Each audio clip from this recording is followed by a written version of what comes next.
Olá, tudo bem? Todos os anos o Brasil passa pelas mesmas situações. Vêm as chuvas, as coisas são destruídas, as cidades são inundadas e as pessoas sofrem com o problema das inundações. E há duas coisas que eu não consigo entender. Uma é a forma fatalista como esse problema é encarado, tanto pela população que sofre as consequências dessas calamidades, quer dos mídias sociais, quer do próprio Estado. As pessoas ficam satisfeitas apenas quando o Estado intervém no sentido de minimizar os danos. Só que não se trata de uma fatalidade. Não se trata de algo que é inevitável. Haverão casos em que a solução seja extremamente difícil ou seja mesmo impossível. Mas na grande maioria dos casos não é disso que se trata. Se não vejamos, a maior parte dos casos de inundações são em situações próximas de rios. Rios que atravessam as cidades, o que aliás é uma coisa natural, porque as cidades, quando são criadas, normalmente elas aparecem exatamente às margens dos rios e por razões óbvias, por a questão do abastecimento e por toda a riqueza que o rio dá. No entanto, com o tempo no Brasil se começou a fazer uma coisa completamente absurda, que foi canalizar-se os rios. Em vez de se deixar e dar-se espaço aos rios e entregar os rios às cidades de forma que os rios se transformem em áreas de lazer para as pessoas, se transformem em áreas que as pessoas possam usufruir de ter o rio, eu estou a falar rio e não aquilo que acontece, infelizmente, que é transformar os rios em esgoto a céu aberto. Mas a própria população também comete erros.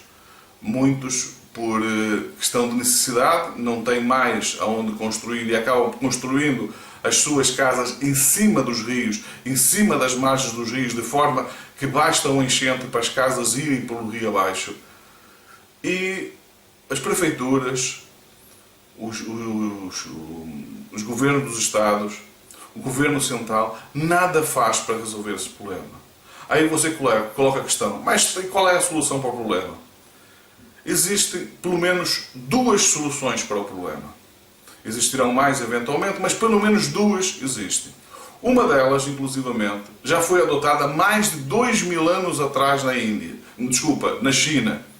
E que se trata pura e simplesmente de criar-se canais que sempre que o rio atinja uma determinada altura, quando ele atinge uma determinada cota de cheia, são abertas automaticamente com portas que escoam a água do rio para esses canais temporários que vão fazer com que a água deixe de invadir as cidades. Ela vai se espalhar antes.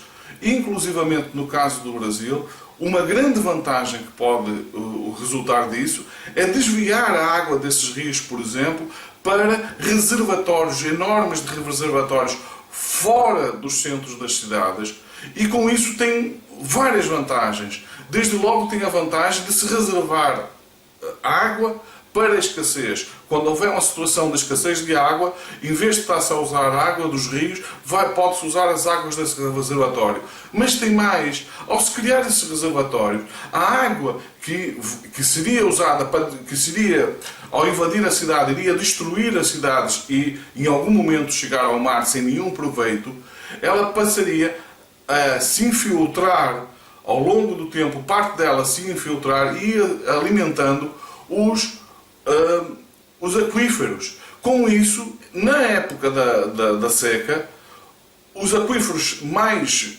bem abastecidos ia fazer com que os rios não sofressem tanto ou eventualmente nem sofressem nada, porque as nascentes estavam com toda a força. Os mananciais estão abastecidos com essa água e dessa forma as nascentes que em muitos casos estão-se a perder, iam começar a ter ainda mais força. E depois o outro facto mais imediato, que é o aproveitamento dessa água para abastecimento das cidades. E ou seja, uma solução que resolve um problema, inclusivamente cria outras vantagens. Mas tem outra solução. Desde logo, acabar com esse absurdo que é usar os rios como canais de esgotos a céu aberto, deixar de canalizar os esgotos para os rios e voltar a entregar aos rios as suas margens. Acabar com essa canalização que houve. Eu, por exemplo, vejo, ultimamente tenho visto imagens do que acontece em Belo Horizonte, em que um rio que todos os anos, e mais do que uma vez, provoca inundação, e esse rio está completamente canalizado, com rua de um lado e do outro. Fizeram uma avenida com o rio no meio canalizado. Uma coisa completamente absurda. O que deveriam fazer ali era claramente acabar com aquela avenida, transferir aquilo para outro lado qualquer e dar ao rio espaço para o rio poder exercer o seu papel tão importante que ele tem nas cidades, criando inclusivamente, como eu já disse, espaço de lazer para as pessoas terem, por exemplo, praias fluviais, e evidentemente que para isso não se pode jogar o saneamento para dentro dos rios.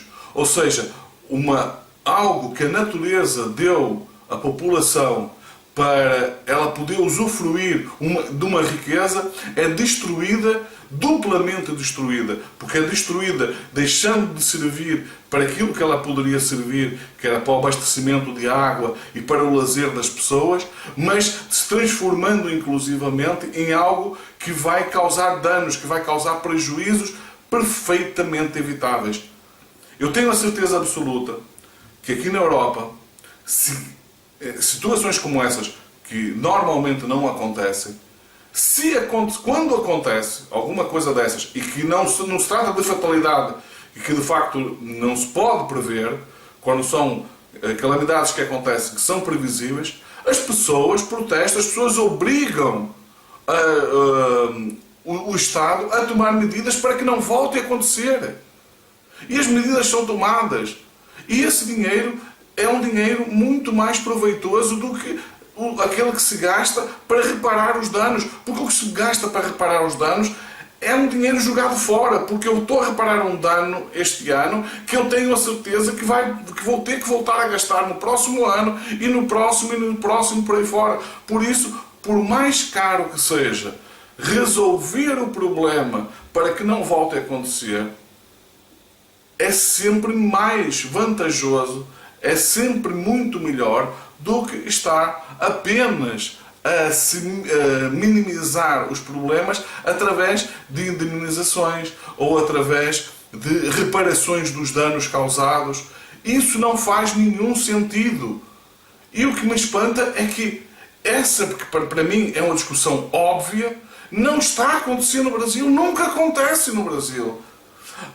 Outra calamidade é em relação às casas construídas em locais onde há risco de desmoronamento, de barrancos que sistematicamente soterram pessoas, e isso acontece há décadas no Brasil, eventualmente há séculos no Brasil, aparentemente sem solução. E, no entanto, a solução é igualmente simples. Basta que o Estado, para essas pessoas que não têm condições, que são obrigadas a construir as suas casas nesses espaços porque não têm outra alternativa, porque a alternativa seria viver no meio da rua, o Estado construir bairros sociais. E quando eu estou a falar bairros sociais, eu estou a falar em bairros com condições humanas para se viver. Não é possível, no século XXI, numa altura em que as pessoas já se compadecem, e muito bem, com os animais, inclusivamente animais que são criados para a nossa alimentação, que não admite certos tipos de maltratos a esses animais, tem um conjunto de regras que têm que ser seguidas para evitar os maus tratos dos animais, as pessoas continuem a ser maltratadas dessa maneira sem que a comunidade se indigne, sem que a comunidade venha para as ruas dizer isto não pode continuar assim. O governo tem que garantir às pessoas que elas tenham onde viver com dignidade, retirá-las dessas zonas, e a partir daí aquelas zonas é proibido construir Ponto. Não é uma questão de estar na lei que é proibido. Não. Existem mecanismos simples de se saber se alguém está a tentar construir numa área ilegal. E no momento em que a pessoa começa a construir, ir lá e dizer, e destruir aquilo, não pode fazer.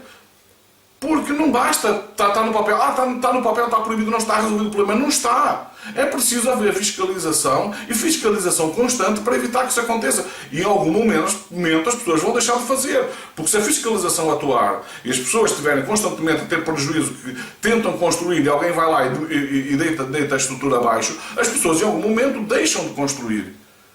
Mas agora tem que ter também alternativa. E a alternativa é óbvia. Se as pessoas não têm condições de ter habitação, de pagar um aluguel, se não têm condições de construir a sua própria casa num lugar onde não corra risco, o Estado tem a obrigação de fazer isso. Porque o papel do Estado é precisamente cuidar da população.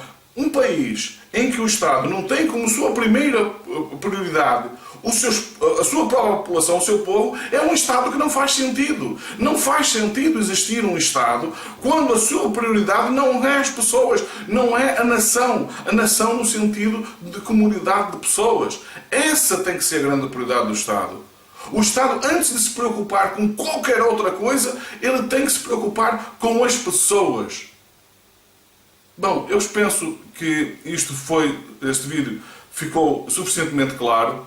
Se você entrou no canal e não subscreveu ainda, subscreva, partilhe nas redes sociais. Não se esqueça de dar o seu like e ativar as notificações. Fiquem bem, vemos no próximo vídeo.